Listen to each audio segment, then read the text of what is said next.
This is CHSR 97.9 FM here in Fredericton, New Brunswick, Canada. This is Python's Paradise, your film and music show. And this is your host, Greg Gilbert, aka the Python Hyena. And folks, Election is celebrating its 20th anniversary. And I can't believe it because 1999 was a year that had so many great movies come out. And Election was one that really stuck with me, you know, and its initial run, it didn't do that well, but critics loved it, I loved it, and boy, it's got a cult following now. And I have my favorite part of the movie on the phone with me because she was in the best scene in the movie. Folks, I give you the lovely, the talented, the absolutely lovely Jessica Campbell. How do you do, Jessica? Oh, I'm doing great. How are you? I'm doing fantastic. And a special thanks to Frankie and Gracia for hooking this up, your partner in crime. Absolutely. Yeah, I appreciate her doing this, you know, and setting this up. And I'm so honored to have you on the phone. I mean, I know you're not a big star, but you, to me, are the reason this movie really, really hits a power button. Oh, well, thank you. I appreciate that. It was a great experience. Yeah. Tell me, can you recite your speech? You know what? I can't actually off the top of my head. It's been a long time. Do you still get recognized from the movie? I do sometimes. Usually what I'll get is, do I know you? Did we go to school together? Did we work together a long time ago? That's usually what I get. But you know, as time passes, it's happening less and less frequently. Although I will say, once I moved to Portland, Oregon, to go to med school, it started happening a bit more than it had been, just because there's so many, you know, independent film snobs out here that, you know, more of them had seen Election than, let's say, among the general populace. Well, you know what? We have a 10-screen movie theater up there right now, and Election did not play there. Where it did play, we used to have a 2-screener across the river, and it closed off in the year 2000. But I remember they used to play movies that went from up at the big mall area, and they go down there and play for less money. But they had a couple of movies from 1999 that did not play up at the mall. One was Election, and the other was The Love Letter. And I went and saw both of them at this movie theater. I enjoyed The Love Letter, but I gotta say, Election I thought was one of the best films of the year. It really left an impression on me.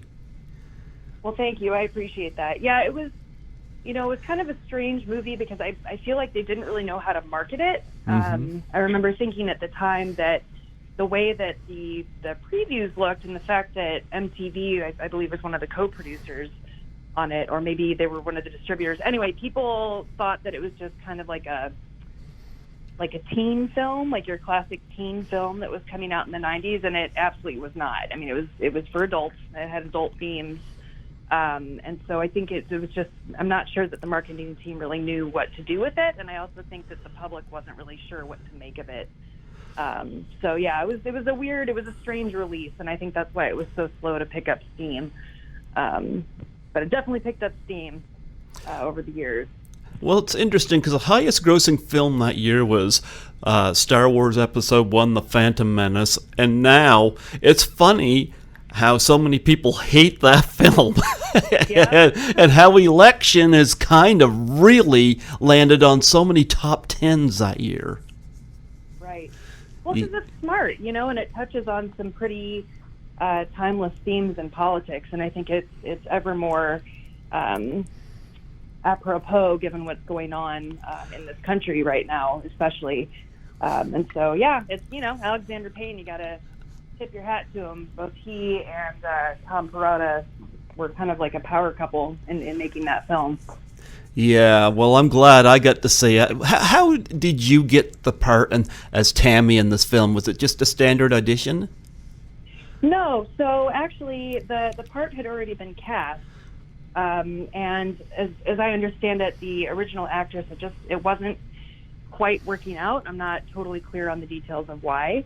But I had been spotted by a casting director when I was 9 years old, and she had helped me get an agent in St. Louis, and had done a made-for-TV film when I was 9 or 10. And then she happened to know one of the producers because she and I stayed in touch. And so she was friends with Ron Yerxa. This is Carrie Hauk, was the name of the casting director. And so I guess she was talking to Ron, and he was saying that the actress who had been cast in the role of Tammy, it just wasn't quite working out, and they were thinking they were going to need to recast. And so she read the script and was like, oh my gosh, I have someone, you've got to see her.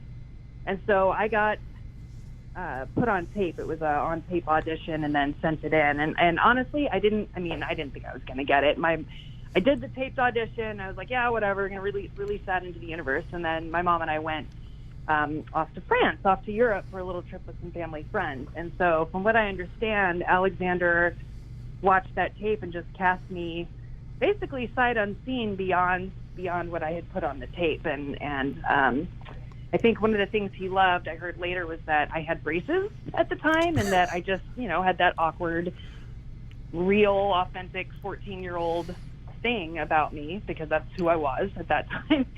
And so I got the call when we were in France, and it was like, you need to get to Omaha like tomorrow or in the next 48 hours, and if you can do that, she's got the part. So we had to do this crazy overnight driving through the night to get to Paris, to get on a plane to fly to Omaha. And it was all very surreal and whirlwind, but there you have it.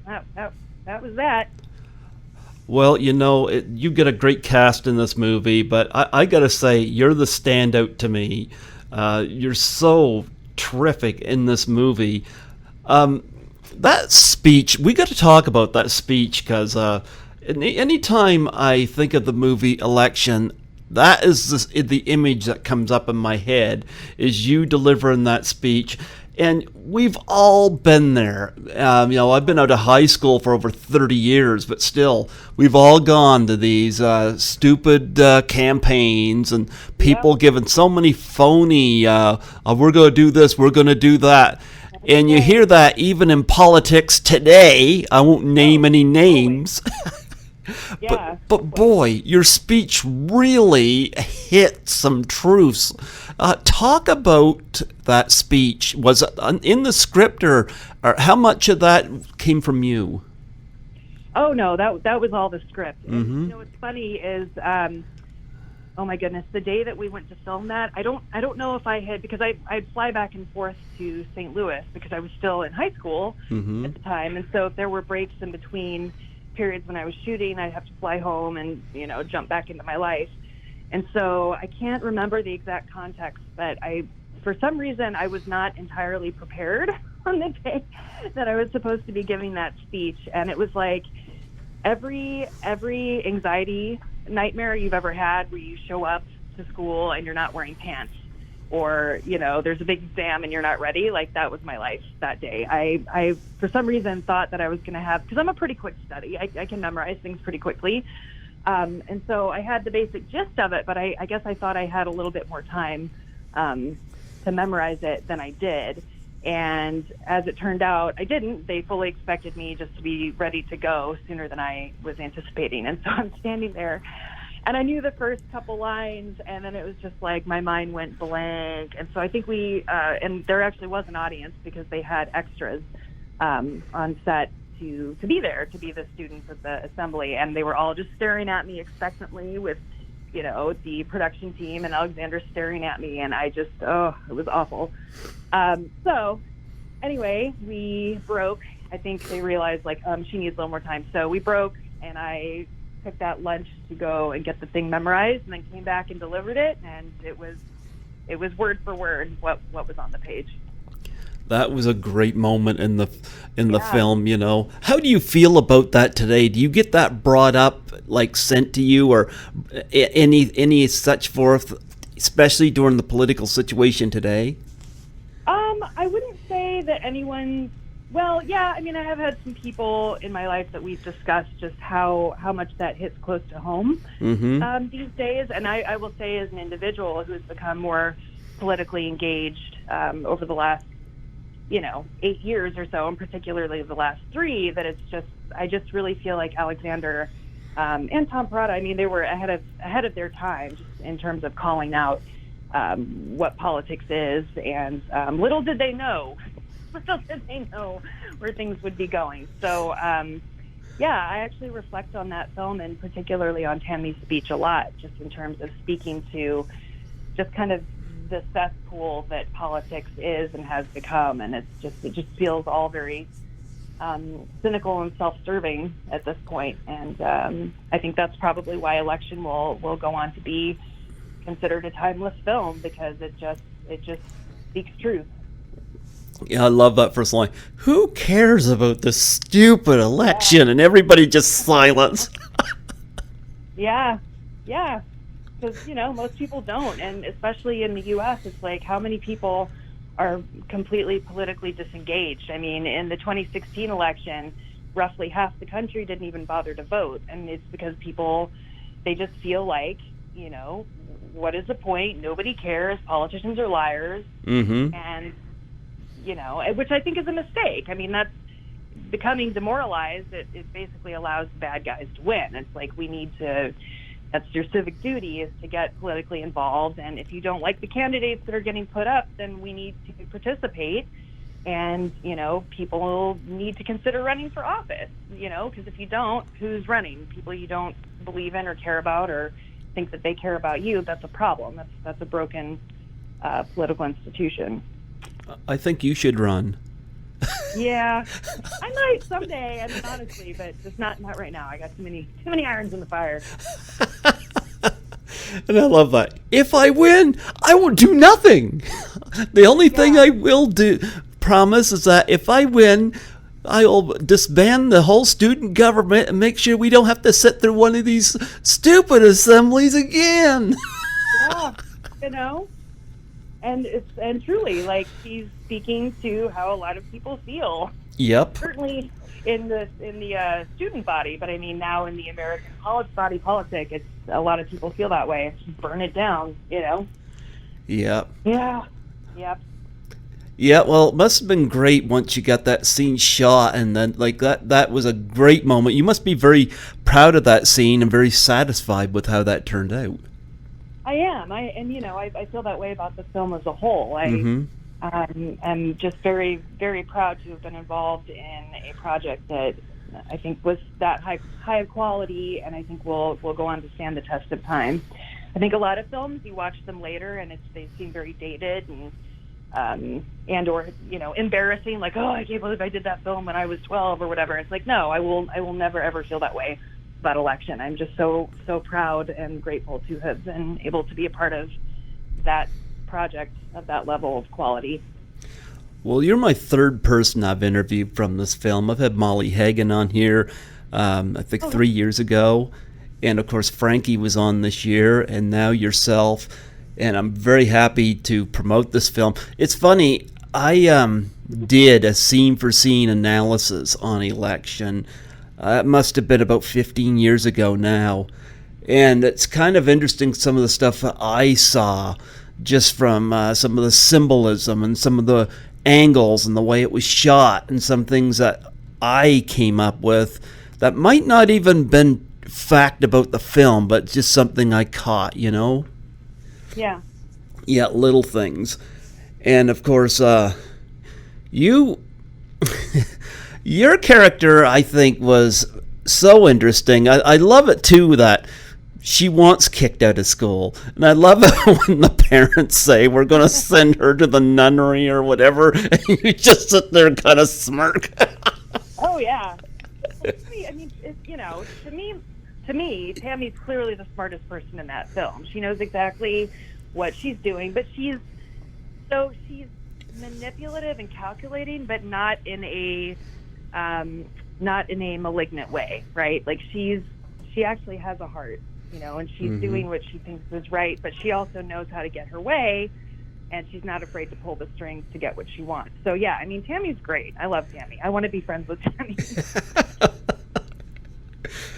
Well, as I mentioned, Frankie Ingrazi, I hope I said her name right, her last name. She and I talked about that. She was lovely, and of course, you had to do scenes where, of course, none of the other characters in the film know that the two of you are playing around with a lesbian relationship, but right. She, of course, was dating your very naive older brother, played by Chris Klein, and he, of course, right. doesn't see any of this, but. You're involved with her. Were you nervous about doing these scenes? I mean, she is lovely and you're lovely, so I gotta say I envy both of you. Yeah. Well, I was. I was very square, coming in. I was 14. Mm-hmm. Actually, that was my first kiss ever, was with Frankie. On camera in front of an audience. Yeah, that was terrifying. But, Frankie she's so lovely. And it's funny because at the time, being 14, she was, I believe, 19 at the time. So she was like the cool, grown-up older sister that I never had. Like, she was so rad and Mm-hmm. would just go hang out sometimes around town. And I just felt like she was so cool, And so she made it as easy as possible. And, the other concern was like, not only was it my first kiss, but that felt like a very avant-garde thing for me to be doing, because coming from the Midwest, which is still fairly conservative, Mm-hmm. And at the time back in the early 90s, it still wasn't like I've lost count of the number of high school classmates I had that waited until they were in college to come out as gay or bisexual. And so it's a whole new world now, and we didn't have that level of comfort back in the 90s. So that was also a little scary to me, because not only was it my first time kissing anybody, but it was also, expression of homosexuality, which I think is so great, because like I said, Tammy, I think, has so much heart, and she's such an awesome, as far as I'm concerned, she's the hero of the movie. But Mm-hmm. It was definitely intimidating on a few levels. Does Frankie know that she's your first kiss? I think so. Yeah, I think I told her. We laughed about it a couple years ago when we ran into each other in LA. How awesome was she to work with? I know I found her delightful to interview. Oh, she's great. Frankie's just such an awesome person, and she's so talented, and I'm really proud of her for all the work that she's done since. She's been moving into the production, direction side of things, and she's just so talented and such a lovely, lovely human being. And I wish her all the best. She's going to do great things. She is doing great things. Yes. When you got back home after shooting that scene, did you have problems with people because of those scenes, or did people that know you knew that it was just acting? Well, you know what? It was kind of a mixed bag. Obviously, all of my friends were very supportive, and I don't actually remember anyone saying anything to my face. Mm-hmm. But I did hear tell that, sometimes people would say something, just ugly and nasty. Yeah. It's like high school mean girl stuff, like, Mm-hmm. oh, Jessica Campbell dyked out. Like, that's literally a quote. Wow. And I hear it now, and it makes my skin crawl. It's like, ugh, gross. Like, first of all, the fact that was, that was a slur at that time. It's, but secondly, that they couldn't tell the difference between acting and real life. And I don't know. Like I said, the 90s, that was a whole different world away from where we are now. But personally, to my face, no, I didn't really get much pushback. I think, and honestly, I think any ugliness that came out of that, it probably, in retrospect, was coming from a place of, probably envy or Mm-hmm. something along those lines, rather than actual judgment. So. Well, I thought you. Hold it again. Yeah, I thought you were great in the film. What did your folks think when they saw this film? Did they and I'm not talking about those scenes. I'm just talking about the film in general, because that film now has a cult status now. So Oh yeah. yeah. Well, my mom's awesome. So, and my mom was there pretty much every step of the way.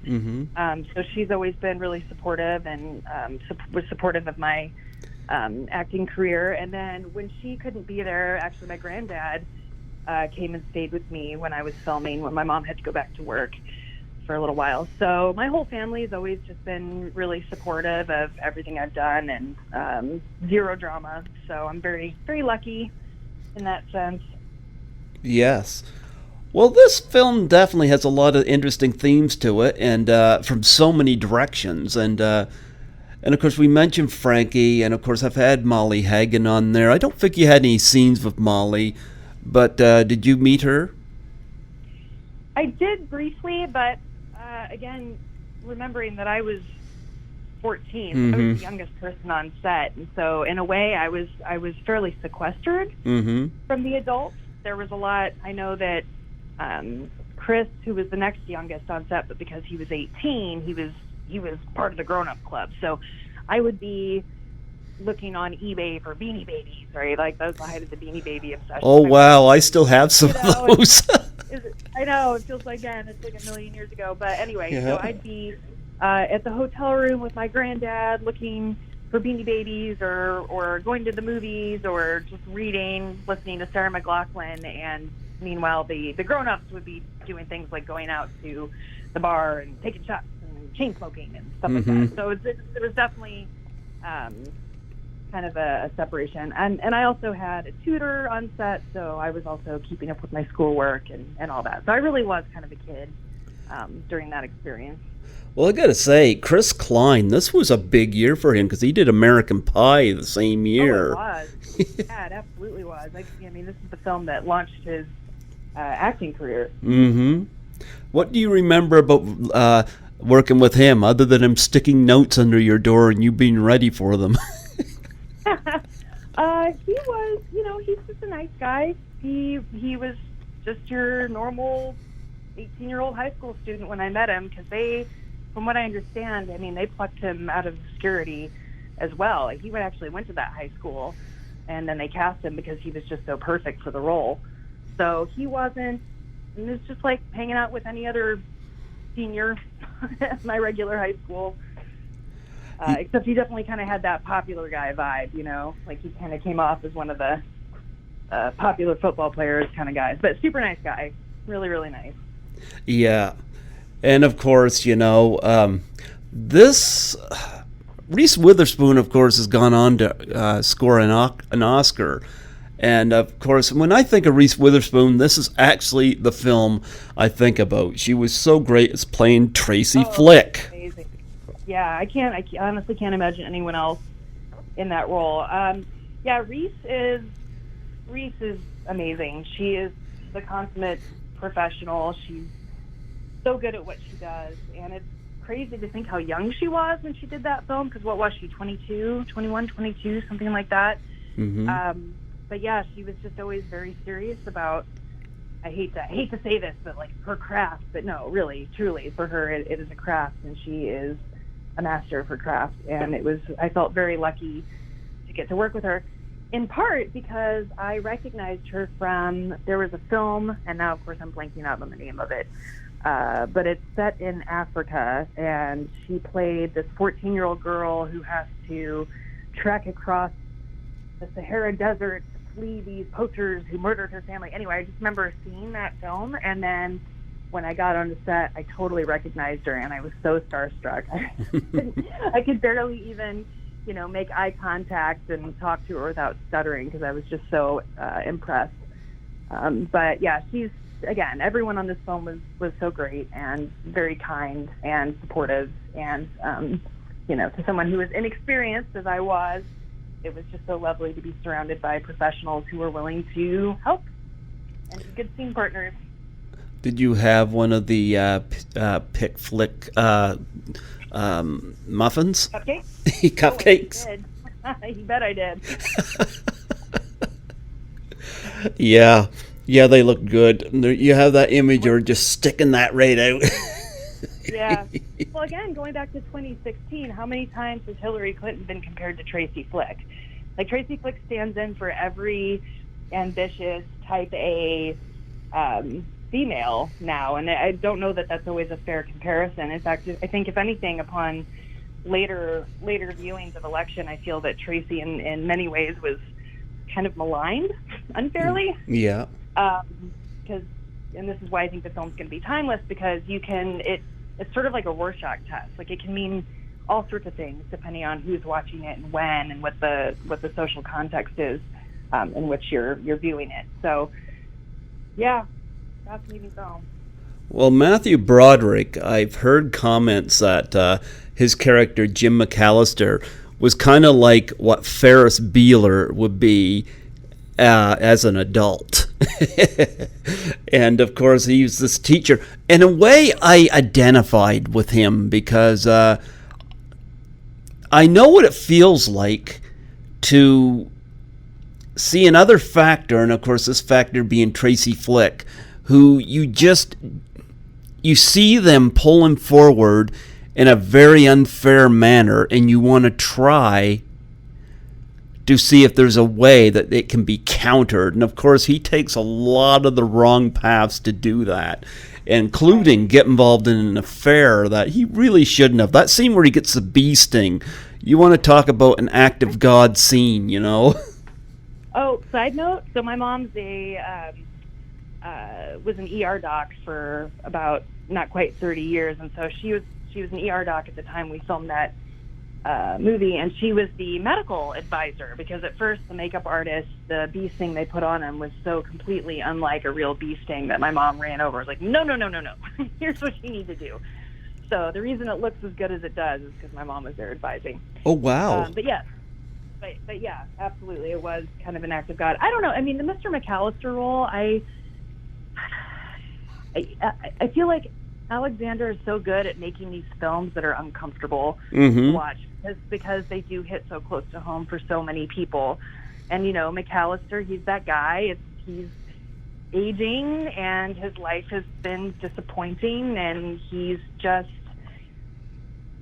still really likable, but he's also unlikable at the same time. Yep. You know, Alexander's so good at writing characters that are sweet and sour, and nobody is all good or all bad. Everybody's a little mix of both, which is what the real world is like. None of us is completely good or completely bad. And I think that there's often an element of bittersweetness to his films, where it's just kind of, you know, there aren't really happy endings, which is also kind of like life. Usually the ending is not completely happy, and a lot of people never have a happy ending. And so I think, Mr. McAllister, he did a lot of really bad things, but you understand his reasoning and you can sympathize, but that doesn't change the fact that he's kind of awful in his own way too, you know? It's interesting you put it that way, because Tracy Flick has got a lot of unlikable qualities, but yet, because Reese Witherspoon, the way she plays her, you like her too, you know? Yeah. There's balances on both ends. Well, and like, let's think about why do we dislike Tracy Flick so much? I mean, why? Because she's annoying, but she's smart. Mm-hmm. Yeah, she's an overachiever. She has her stuff together. Why is it that we intrinsically, it's the way that people reflexively dislike Hillary Clinton. Let's put aside the 20 plus years of right-wing propaganda to make people think that she's literally the devil and is running a sex ring out of a pizza parlor, which is insane. But okay, but even people who don't believe that have a reflexive dislike of Hillary Clinton, or people like Hillary Clinton, you know, like the number of female candidates who are running for the current Democratic nomination, they are much more likely to say that the women, well, they're unlikable. Oh, they're shrill. And it's like, well, are they? And why is this something that you only apply to women? Is it because they're smart? Is it because they're articulate? Is it because they're ambitious? What is it about those qualities in a woman that inherently makes that woman unlikable? I mean, that's something I think we need to be discussing and wrestling with. I think that at the core, and this is what I'm saying, is that the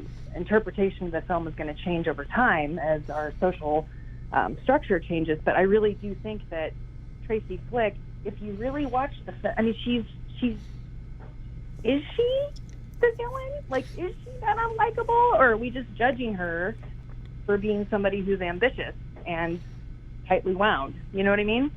And in many ways, I think we're watching it from practically the point of view of Jim McAllister anyway. Totally. Yeah, Exactly. so, yep.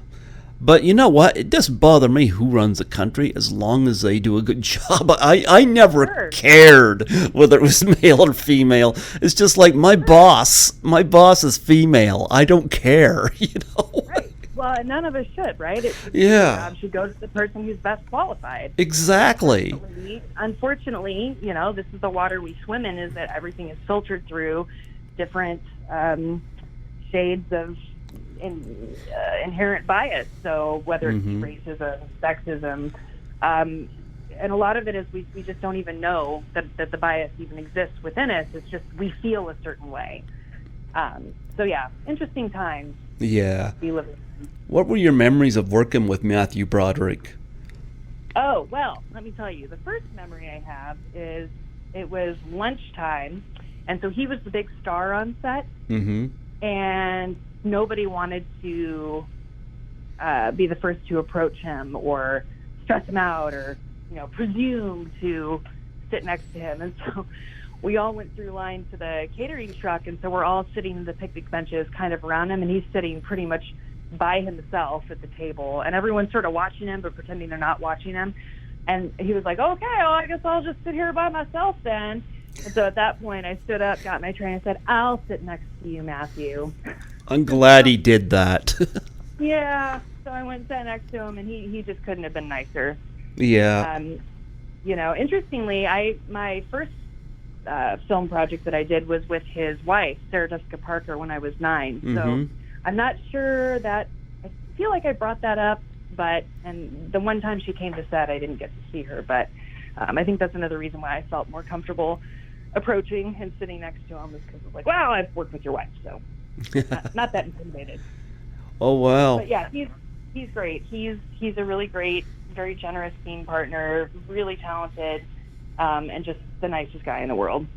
Yeah. You know, what a great scene. And I remember after your character, Tammy, gives that speech, it was funny hearing the principal refer to you as a little bitch.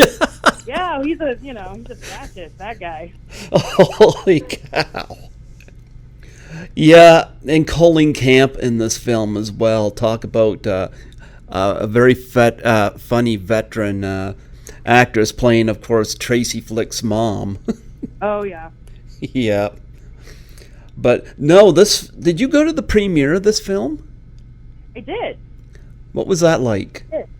Oh, it was neat. You know, it was held at the Egyptian in LA, and it was fun because this was kind of there was a lag between when we filmed it. Gosh, I want to say it was a full 2 years between when we filmed and when they completed post and were able to put it out. So by that point, it was kind of the height of the 90s teen movies, right? So probably my favorite part about the premiere was going and just looking at who showed up. And so it was like all the cool young actors at the time, like Natasha Lyonne was there with, what was her boyfriend, Edward, not Norton, his name, blanking out on his name, but I totally recognize his face.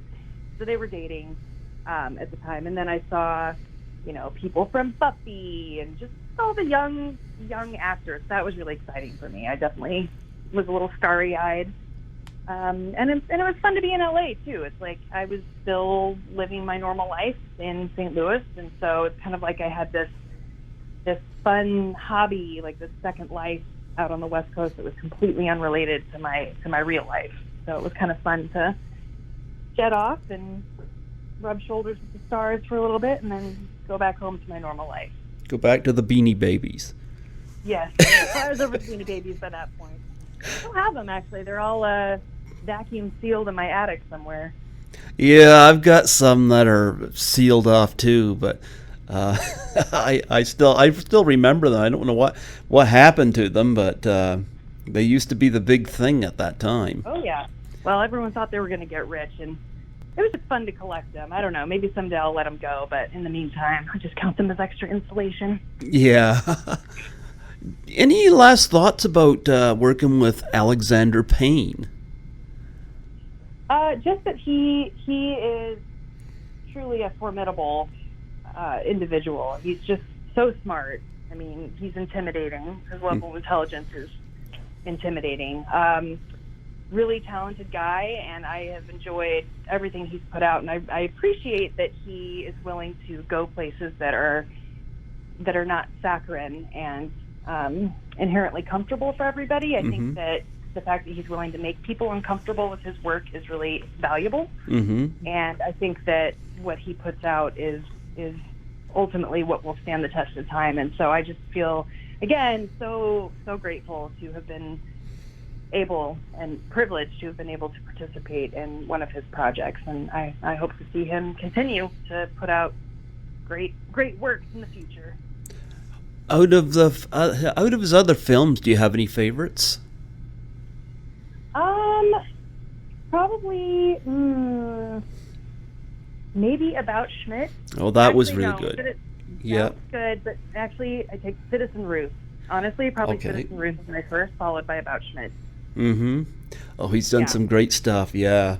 You know, it's funny, and maybe it was because it was labeled a teen movie. The film was, I know it was up for Best Adapted Screenplay. Number one, I was not a fan of the Cider House Rules. I would have taken that out, and I would have put Election in there for Best Picture, you know.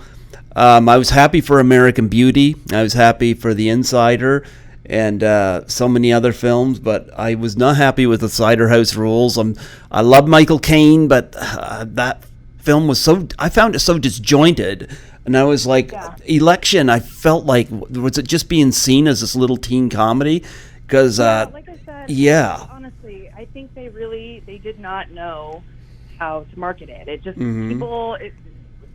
there was not good communication about what the film was actually about and who the audience actually was. And so as a result, there kind of wasn't an audience while it was in theaters. And so this is one of those things, actually much like Freaks and Geeks, which was the next great project I was part of. Yeah, we're going to talk about that momentarily. So, yeah.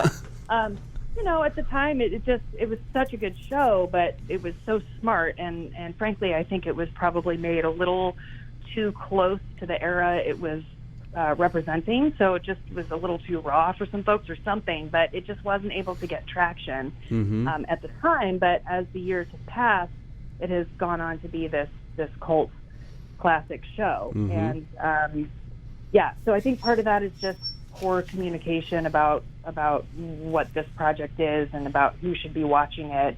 Because if I had to go off just what I was seeing on the trailers or just what maybe the poster looked like, you have no idea that this is a deeply thoughtful, sarcastic look at, and a cynical look at politics the world round. You know, you just think it's like a teen movie, which it wasn't. Got to admit, had a great poster, that image of Reese Witherspoon, when you see her eye and her mouth's open, you can just see Matthew Broderick in her mouth, his head. I thought that was one of the best posters, especially of 1999 or ever. But I thought what a great poster. That actually was one of the things that drew me to it. Yeah, it's certainly iconic, but you wouldn't know necessarily from looking at that. You're like, this could mean anything. What does this mean? You know, and then you see the movie, you're like, oh, I totally get it. But yeah, it was a tricky movie. It was a tricky movie to market. I will acknowledge that. Yeah. Let's talk about Freaks and Geeks, because I mean that was a show that brought us Seth Rogen and James Franco and so many other people, and of course I'm looking at the IMDb here, and you are involved in a couple of episodes as Amy Andrews. Talk about working on this show.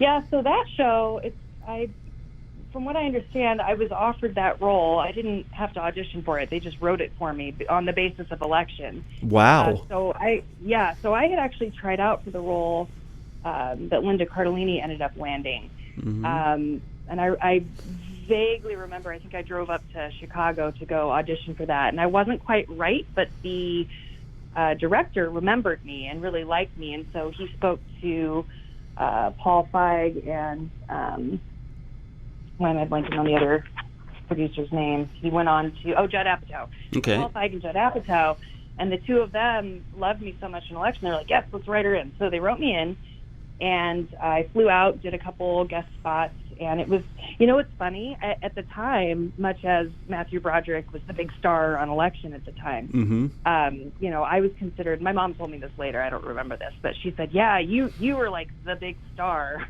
on set because I had done a film at that point, and these were all more or less unknowns or people who'd been doing TV to that point. So, it was just such a fascinating cast of characters, both on and off camera. And it's something else I'm so proud to have on my resume, and I'm so grateful to have been part of a project that meaningful. Because I've had a huge number of people come up and recognize me for that, and only because that show meant so much to them, because it was so smart and it was sincere and it was so well done. And I think, if anything, the fact that it had a prematurely short run has made it all the more precious to people over time, because it didn't have time to go bad. It's not like Game of Thrones where everyone loved it and then the last season you're like, ooh, what happened? It's like, no, there's only one really short season and every episode is phenomenal, and then it was over. Yeah. Well, it's interesting you say they cast you because of Election. Just what I've been saying, how honored I am to have you on the show. You made such an impression in Election that even like the Freaks and Geeks people took notice of you. I mean, that must feel great. Oh, yeah, it feels great. Well, and the other thing is, I've kind of mentioned this to you the first time we spoke, but going back to the whole LGBTQ representation, that was the number of folks in the LGBTQ community who've come up to me over the years and said thank you so much, because that's the first time they had seen somebody from their community portrayed in a positive manner. Mm-hmm. It's like they didn't have a lot of representation that was positive. And again, Tammy was really, she was kind of the shero of that film. Mm-hmm. Certainly the smartest, pretty much the most likable from what I can tell. And I agree. And it's like that has meant a lot to folks who have been struggling, especially back when things were even less welcoming than they are now. And it's not like it's all that easy now even to come out or to find acceptance. A lot of people are still being exiled from their religious communities or from their families because they love who they love. And so that's another thing. I feel so very honored to be able to have played a role that has meant so much to so many people who are from marginalized or otherwise minority communities. Well, Freaks and Geeks, you mentioned Linda Cardinale. Cardellini.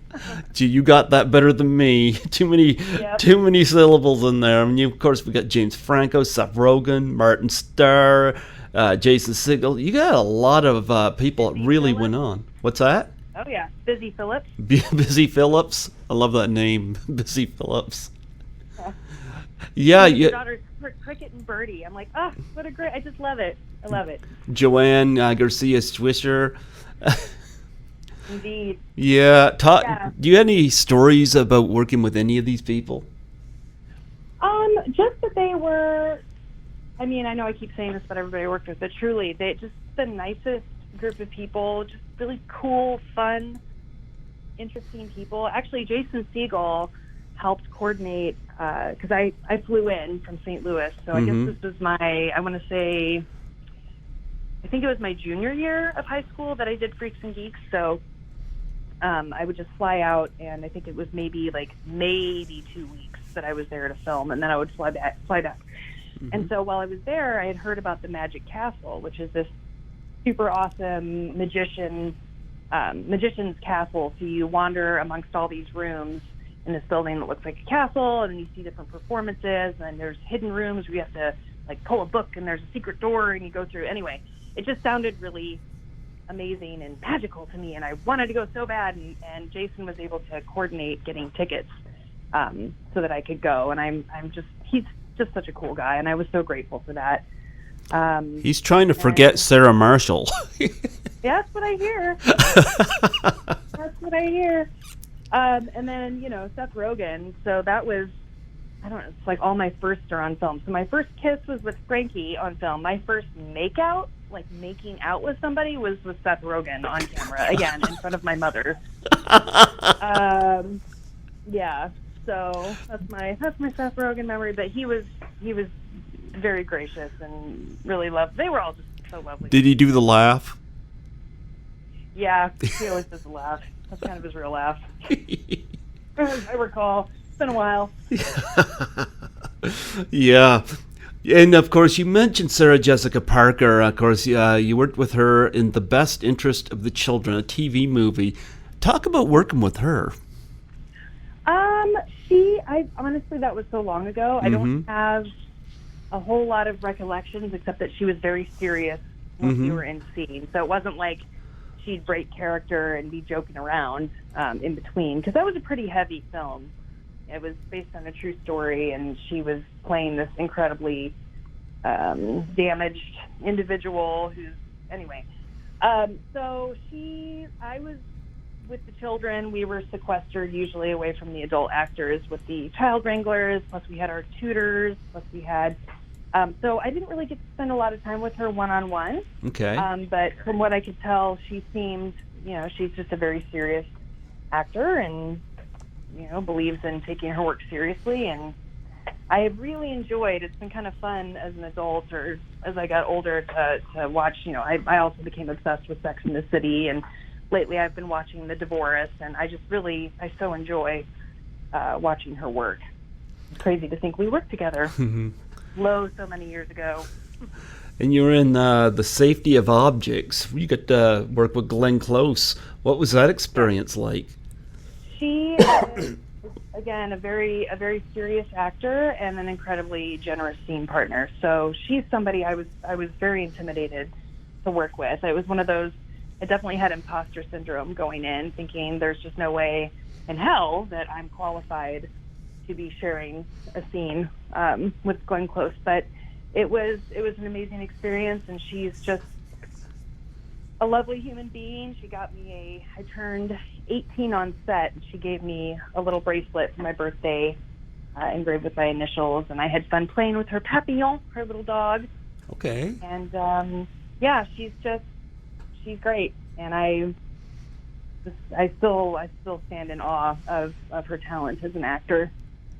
Yeah, I haven't seen this film, but I watched the trailer for it. I mean, Dermot Mulroney is in this, but Patricia Clarkson. But looking down here, Kristen Stewart was in this. She was. Well, it's 2 degrees of bacon in Hollywood, right?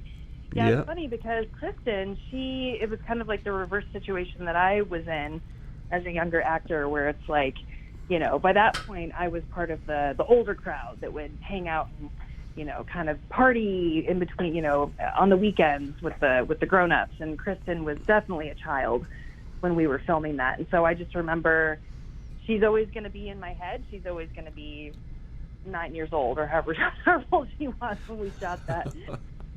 So it's been really surreal to watch her break out and just become this, world-famous A-level actor. I mean, she's super talented, and I just remember thinking that she was so talented when she was a child. So I'm actually not surprised that she's gone on. Oh, I love Adventureland, and I love that movie. Yep.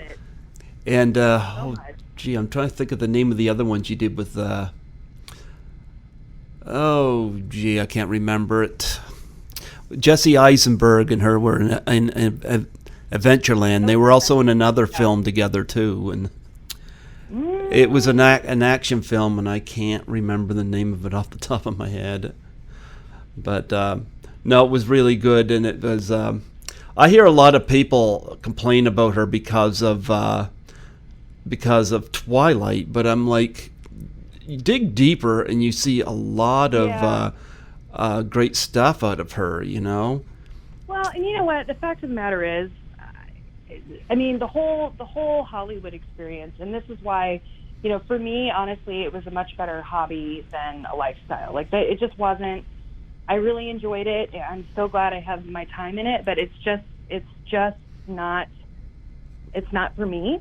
In part because to be a successful actor, you're constantly hustling. Like, you constantly have to hustle and find the next job, and you're only as good as the last job you had. And so sometimes you've got to, I mean, honestly, to get a big blockbuster like that, even if you don't necessarily believe in the material, and let's just preface that by saying Twilight meant so much to so many people. That was a huge project, and anybody would have been so lucky to land that. Not just from a financial standpoint, but from you're making your mark in pop culture basically forever. But, it's like, that's not, I don't think anyone would watch that and be like, that's art, and if you're truly an artist, sometimes you've got to be able to subsidize your art by doing big projects, big action movies here and there, because that's what allows you to have the breathing room to go do the little independent cinema piece that pays you nothing. So it's a tough gig, and my hat's off to anybody who is able to knuckle down and make it out there as a working actor, because it is not for the faint of heart, particularly as a woman. American Ultra, that was the other one that she did. I really enjoyed. Yeah. That I have not. Oh, check it out. It's definitely what I think. Kristen is fantastic in it. Yeah. Well, she's very talented. Mary Kay Place, I know you've worked with a couple of times. Oh, I love Mary Kay Place. Yeah, she's great.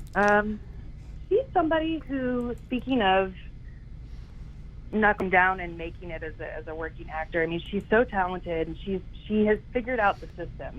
She's been able to work consistently, and she always does top-notch work, and she's always involved in really interesting, high-quality projects, and I just think she walks on water, Mary Kay. So yeah, she's great. She's somebody else I feel very privileged to have been able to work with. Yeah, you did. With later when I moved out to LA for a little bit. Yeah. Well, you did a little film with her after it's called Junk. Yes, that was a little film that my friend produced, and so because we were all friends, Mary Kay and I participated in that. It was just a little short film. What about Dad's Day? Dad's Day, that was a short film, another short film that was produced by some folks I knew in St. Louis, and it's a little thing I did in between. I think that was somewhere between my junior and senior year. Well, looking down through here too, I mean, it says you were assistant camera for Birth of a Vampire. You want to talk about doing that? I don't know what that. Wait, what does it say? I haven't looked. It says here. It says camera and electrical department, 1 credit, and it says Birth of a Vampire short. It says assistant camera. Oh my gosh, I have no idea what that is. That is an error. Wow, I was always told the IMDb was very, very up to date, but I guess. Oh my goodness, I don't know. Maybe there's another Jessica Campbell out there that did that. I don't know. Okay, I'll leave that. Actually, looking on here, yeah, there is another Jessica Campbell. Yeah, there is. There's a blonde. Oh, that must be what it is then. Okay, they got you both mixed up. Oh, that's funny. I should probably email them. Do I care? I don't really care that much. Well, talk about what you're doing now. Why you left the business, and what led you to what you're doing now? So I moved out to LA to go to college. Didn't get into Yale like I anticipated, so I decided to move to LA for a couple of years. I went to Santa Monica College and then ended up transferring to UC Berkeley. I wasn't very happy. In fact, I was pretty miserable my first 2 years in LA because, like I said,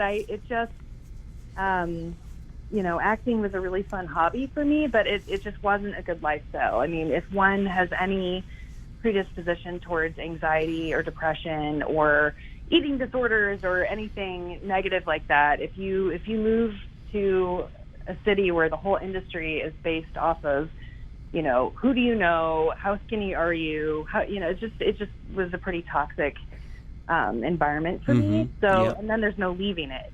You can't get away because it's literally everywhere in that city. And so I ended up transferring up to Berkeley to finish my bachelor's, and had a focus on anthropology with an emphasis on cultural and medical anthropology. So graduated, and then thought, okay, maybe the issue was I wasn't able to fully commit, because my first 2 years, I had been offered the opportunity to be involved in a sitcom series or, projects that would have required me dropping out of school. And because I come from a family of highly educated professionals, I wasn't going to be the first person in my family to not go to college, not get my bachelor's degree. So that was definitely a barrier as well. But coming back, I thought, okay, well, I have my bachelor's now. Maybe I can just give it 100% and it'll feel better the second time around. And then I got back to LA, and it was like, it just became very clear to me pretty quickly that no. In fact, my first experience there had been correct in that it just wasn't the right fit for what I wanted for my life. In part because as an actor, and this is why you'll see the savvy actors end up getting into the production side of things. Like Reese is a prime example of that. She has gone on to form her own production company, and so she doesn't have to go, try to find jobs left and right and wait for someone else to tell her yes. She tells herself yes. She finds amazing projects and she produces them, and then she acts in them. And so that's really the way to do it as a woman, because by the time you're 25 and God forbid 30, you're kind of over the hill. I mean, it's definitely an industry that thrives on the consumption of young women as consumable products, Yeah. So anyway, right around the time, I was already feeling kind of ambivalent about this, and then my 21st birthday was approaching, and so I was thinking, well, I don't really think this is the right fit for me, and so what do I want to do with my life? And so I was contemplating either a PhD in medical anthropology, or UC Berkeley had a joint MD PhD program with UCSF, but being from a family of medical doctors, I kind of know what the limitations are around allopathic medicine in terms of how things are structured, how much time you can spend with the patient. And what I want to do, especially with my background in anthropology, was something that was a bit more holistic in focus in terms of being able to really address all aspects of a person's health that range from not just physical, not just dealing with symptoms, but also looking at their emotional health and spiritual health and how are you sleeping, how are you eating, et cetera. So ended up finding my way to naturopathic medicine, which is a lot of people haven't heard of it, even in the states where we have our medical schools. But it's basically, we're trained and licensed as primary care physicians.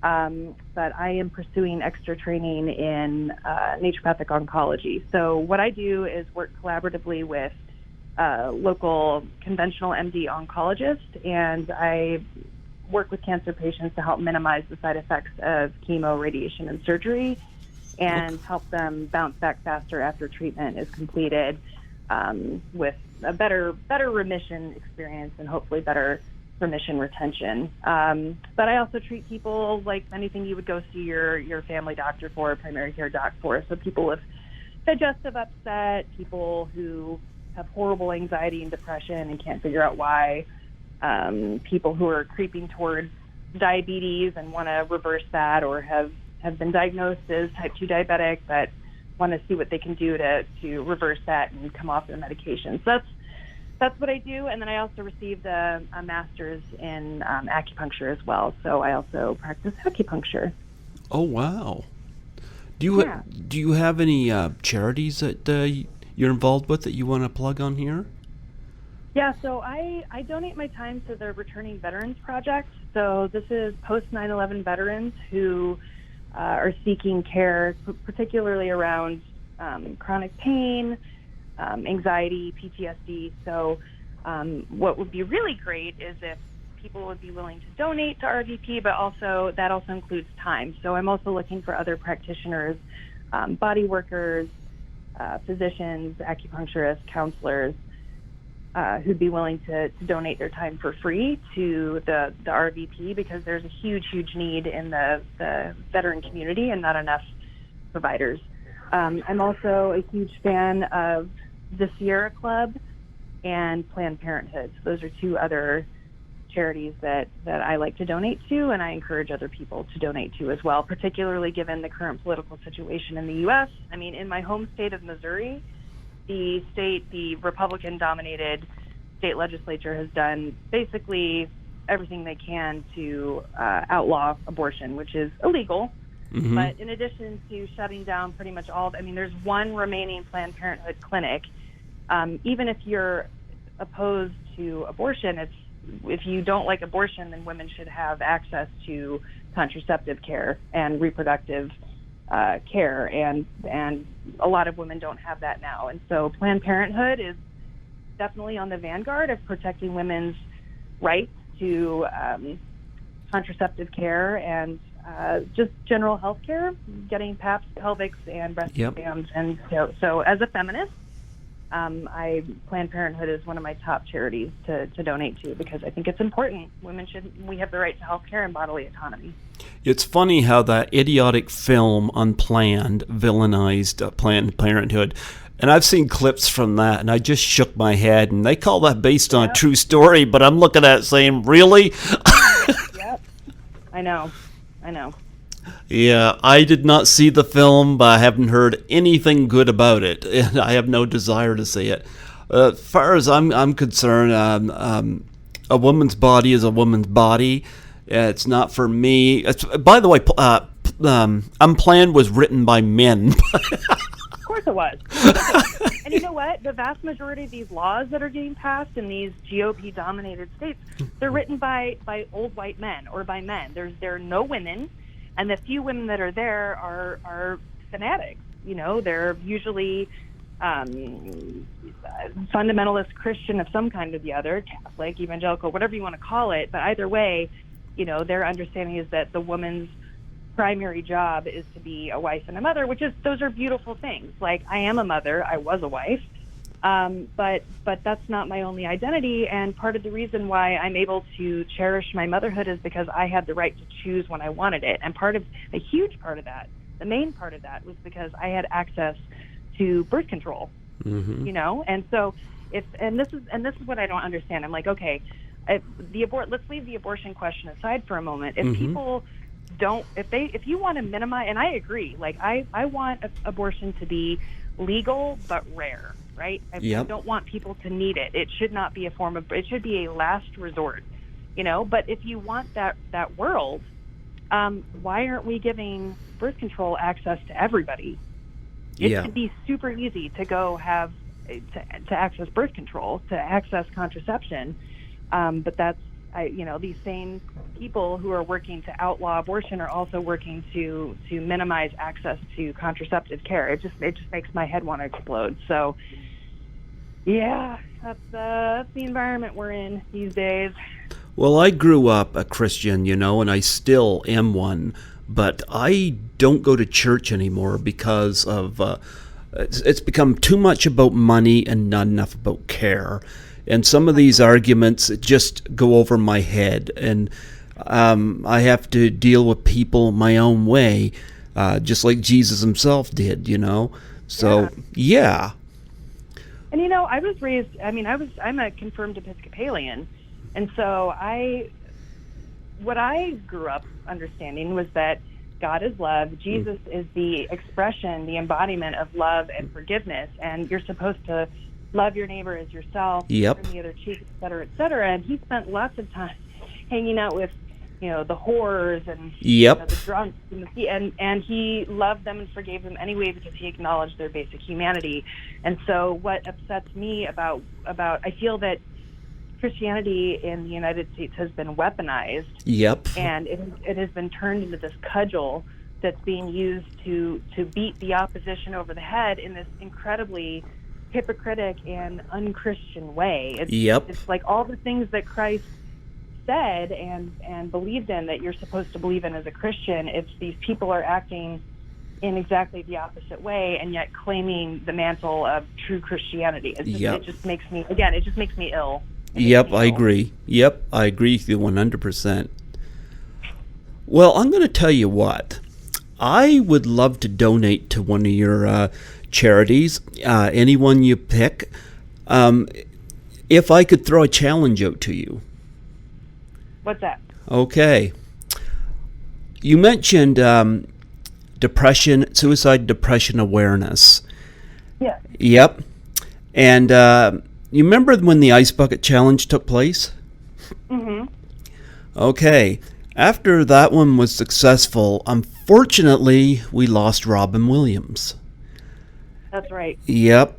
And after we lost him, another one of the challenges came up for suicide and depression called the Doubtfire Face Challenge. And what it involves is that you film yourself, you take a pie in the face, and you nominate 3 people.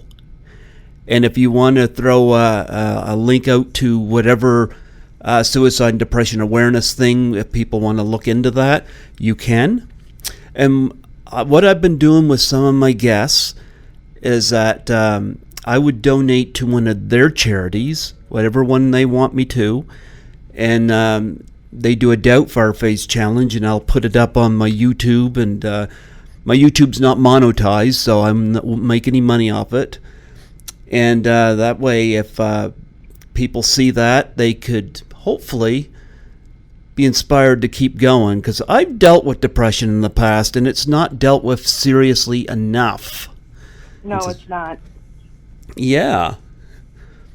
It's really not. And I mean, certainly, I too have experienced depression, but I have it in my family. I've had people in my life who've committed suicide. So it's something we don't address well. And that's going back to naturopathic medicine and why I do what I do. One of the things that I love about my practice is that I have the time and the space to really dig into people's emotional wellness as well as their physical, because it's not separate, it's all connected. And so many people are struggling, and we don't feel safe talking about it. It's like we're not allowed to say, I'm having a hard time, or I'm really sad right now and I'm having a hard time getting out of bed in the morning, because that makes other people feel uncomfortable. And so we need to do better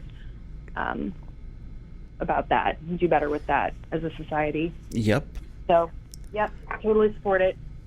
So, you gonna do a Doubtfire challenge? Sure. Okay. In return, what charity? And it doesn't matter which one, whether it's Planned Parenthood, the veterans. Pick one that you want me to donate to, and I'll do it in your honor. Let's do Planned Parenthood. Okay. Do you have one in particular? I think if you just donate to the national organization, they can disperse it as needed. Although, let's say maybe Missouri, because I think they're the ones in the most dire straits right now that it hits close to me. Okay. I'll do that. I'll make a donation to Planned Parenthood. And by the way, for anybody that hears this, Planned Parenthood is not all about abortions, despite what that idiotic Unplanned movie does. It's like 2% of what they do. The rest of what they do, and I have used them in the past, periods of time where I didn't have very much money, and so they do reproductive, like contraceptive care.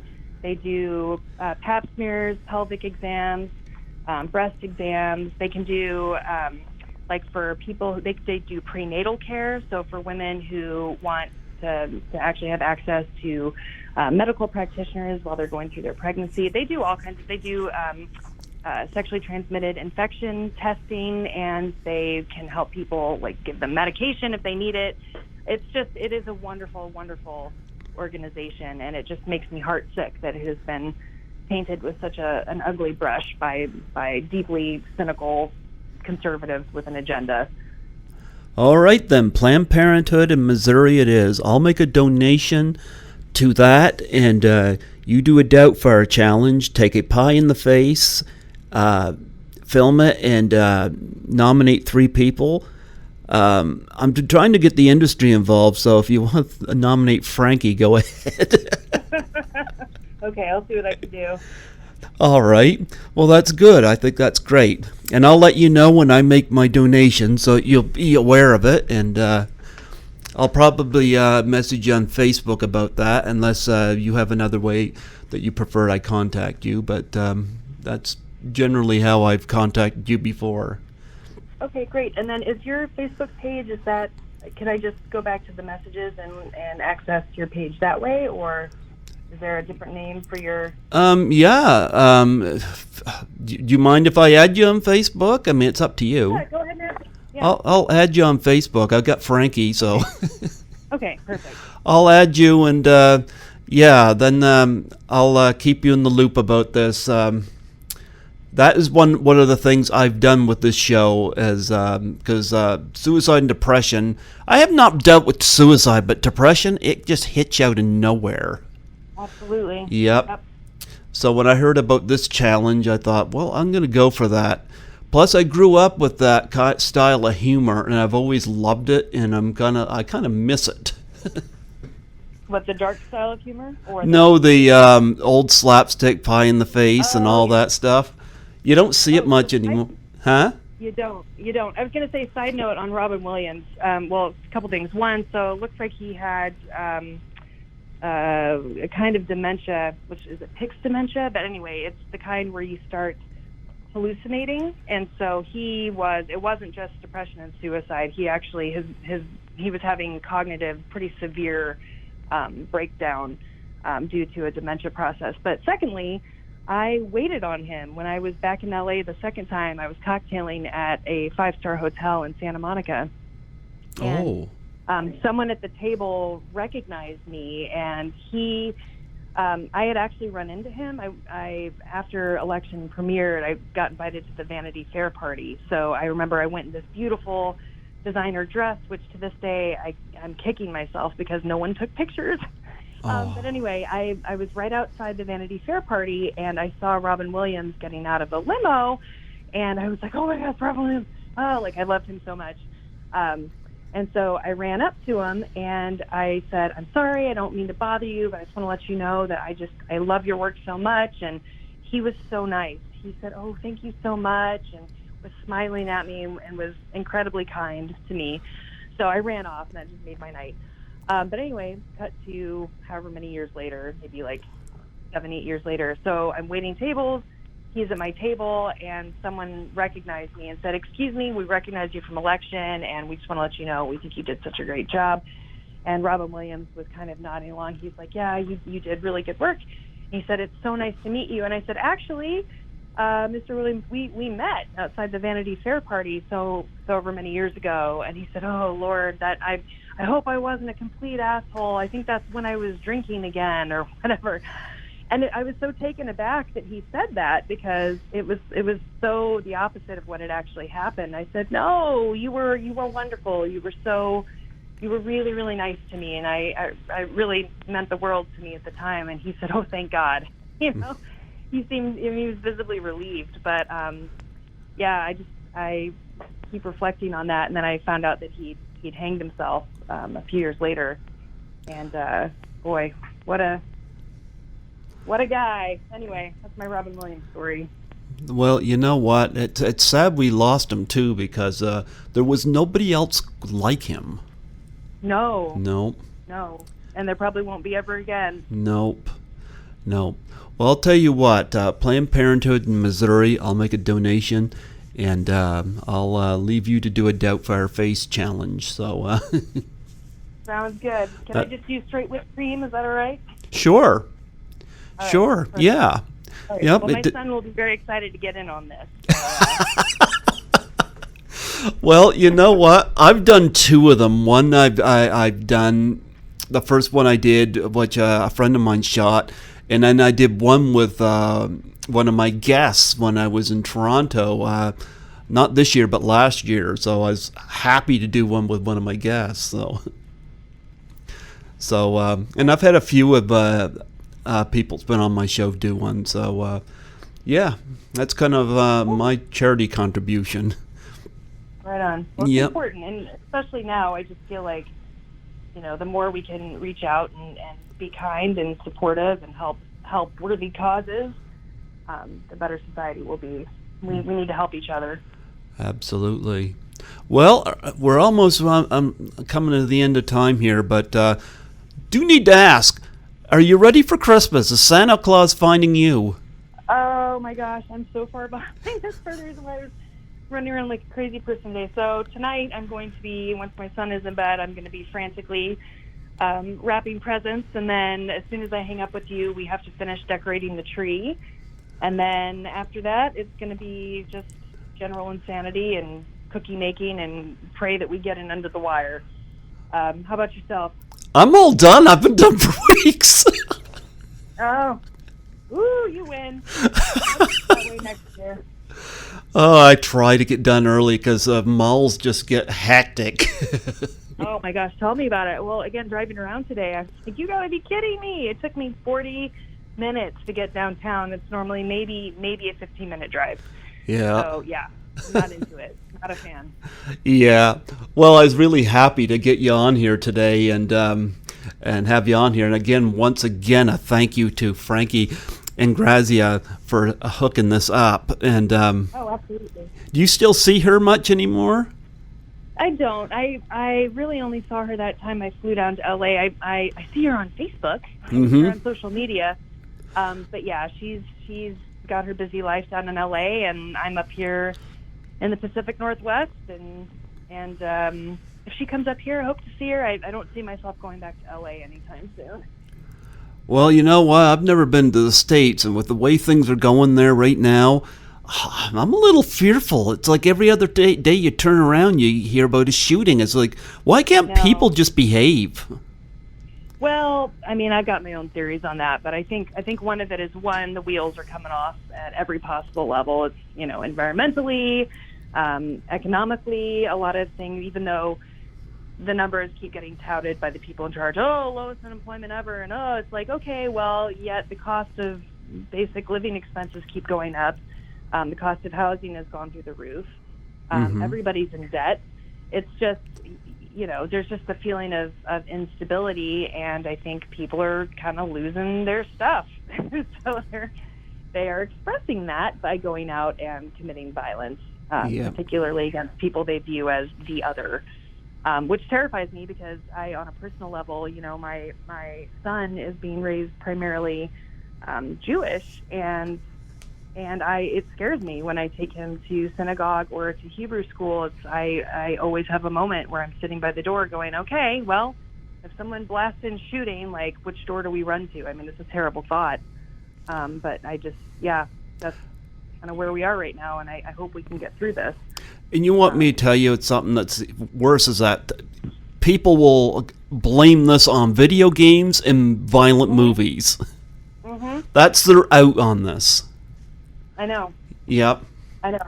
And that's not, I mean, if you look at Japan has one of the highest rates of, and I don't think it's helping. I don't think that being desensitized to violence in terms of movies and video games, that certainly doesn't help. At the same time, though, you look at Japan, which has one of the highest rates of consumption of violent video games, and they have one of the lowest rates of violence, of crime. So, there are a lot of factors that go into that. Cultural homogeneity is one of them. But at the same time, there's also a basic expectation of behavior, and there's way better regulation of firearms in that country. So there are no easy answers here, but I definitely feel that things have taken a turn for the worse over the last 15, 20 years, and I don't know. I'm not sure what to do about it.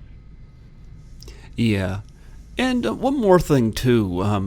I don't know if you've done the convention circuits or whether there's been anything done with election with the convention circuits. Have you ever done any of those before? No. I mean, I was on the junket press tour when the thing first came out, just in terms of being, doing the hotel room and the different people rotate through for publicity. But I don't believe there's ever been like a Comic-Con sort of thing with election. Would you do one? Because I think you'd be a hit. Oh, I mean, I don't know. I wouldn't say no. I wouldn't do it if I were the only one going, but if other people involved in the film were going and it came up and I got invited, I wouldn't say no. Sounds like fun. Oh, they are fun. I just started doing them. Yeah, they are fun. Now, here's a question I asked all my guests. What's the most interesting thing you've ever been asked to sign? Oh, I don't even think it's anything that interesting. Okay. Probably the underside of a napkin. When I was in college in the Bay Area, my very first serving job was at the Macaroni Grill, and while I was bartending there, someone recognized me at the bar, and so they had me sign a cocktail napkin. It's Okay. not that exciting, but it's the best I can do. I hear a lot of stories. I think Caroline Monroe might have been the first one I heard this from. Somebody will they'll sign body parts, and then the person whose body part they sign will get the name tattooed on them. Oh my gosh! Well, no pressure. I think that's probably more common with male actors and because I mean I haven't seen many men presenting their body parts to get signed. It's usually women presenting their breasts or buttocks or backs or whatnot. But I could be wrong. I don't have any tattoos, so it's not me. Well, Jessica Campbell, it was wonderful having you on here today, and I want to say thank you for doing this movie, because I think that, especially that speech scene, to me, one of the greatest scenes ever. In my opinion, one of the greatest scenes ever. Well, thank you. I appreciate that. And I've heard a few people say that. I will not take credit for being one of the best scenes ever, but I do appreciate you saying so. What do you think? 20 years have passed since that movie's come out. I know, it's crazy. Well, I mean, even just the last 10 have gone by so fast. And so when I think about that being as long ago as it was, like, oh my goodness. I see now how you can blink and it feels like you were just 20 and now you're 85. I mean, time just, when you're busy, it goes quickly. Yes, it does. You're right. You're right. Well, before I let you go, would you mind doing a plug for my show? Absolutely. Okay. So, hi, this is Jessica Campbell listening to Greg Gilbert on Python's Paradise out of New Brunswick, Canada. We are celebrating the 20th anniversary of election, and the lovely Jessica Campbell, who made such an impression on us all, especially me. Have you ever been out this way to New Brunswick before? I never have, but I'd really like to. I hear it's beautiful. It's beautiful, but cold in the wintertime, I'll tell you that. Can you see the Northern Lights? No, but then again, once I get home and my cat gets around me, my distraction is there. Okay. My cat keeps me distracted from... Almost as good. There you go. I'll take the cat. Well, Jessica, God bless you, and thank you so much for being part of my show. And again, a thank you to Frankie for hooking this up. This is an honor for me. I know you live a regular, normal life now, but this is really an honor for me to talk with you. Well, thank you so much for having me, and I really appreciate it. This has been fun. Okay, well, Merry Christmas to you and Happy New Year. I hope 2020 is your best year ever. Yep, same to you. Thank you. You take care. You too. Bye-bye. Bye-bye.